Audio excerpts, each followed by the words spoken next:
দলের bowling unit নিয়ে বেশ খুশি কুমিল্লা ভিক্টোরিয়ান্সের অধিনায়ক ইমরুল কায়েস।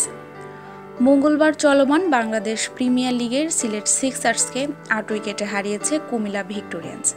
এই ম্যাচে বল হাতে দুর্দান্ত ছিলেন কুমিল্লার ক্রিকেটাররা। তরুণ বাংলাদেশি ক্রিকেটার মেহেদী হাসান ও পাকিস্তানি ক্রিকেটার ওহাব রিয়াজের বোলিংয়ে কোণঠাসা সিলেট সিক্সার্স এদিন নিজেদের মাঠেই গুটিয়ে যায় মাত্র ৬৮ রানে। ম্যাচ শেষে কুমিল্লা ভিক্টোরিয়ান্সের অধিনায়ক ইমরুল কায়েস জানান, এই জয়ের পেছনে অবদান রয়েছে পুরো দলেরই। তবে আলাদাভাবে প্রশংসা করলেন দলের বোলিং বিভাগের। প্রশংসায় ভাসিয়েছেন ম্যাচ জেতানো তরুণ স্পিনার মেহেদীকে। ইমরুল বলেন, এই ভালো পারফরমেন্সের পিছনে পুরো দলের অবদান ছিল। আমি পুরো কৃতিত্বই আমাদের স্পিনারদের দিব, বিশেষ করে মেহেদীকে।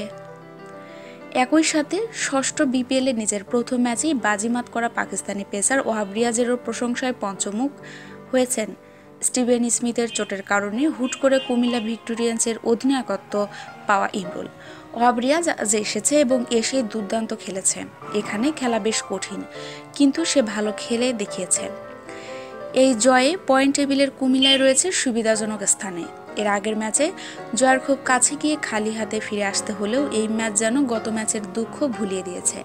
পুরো আসর জুড়ে পেসারদের পারফরমেন্সের প্রশংসা করার পাশাপাশি ইমরুল জানান, দ্রুত ২ উইকেট হারানোর পর কেমন ছিল তাদের পরিকল্পনা। সব মিলিয়ে আমাদের পেসাররা দারুণ বোলিং করেছেন। আমি ক্রিজে গিয়ে ভেবেছিলাম শামসুর এবং আমি যদি ক্রিজে থাকতে পারি তাহলে সহজেই ম্যাচটি জয় দিয়ে শেষ করে ফিরতে পারবো। এই জয়ে সবাই খুশি, আমাদের আত্মবিশ্বাস তুঙ্গে আছে। গত ম্যাচে আমরা দুর্দান্ত ক্রিকেট খেলেছিলাম, যদিও হারতে হয়েছিল।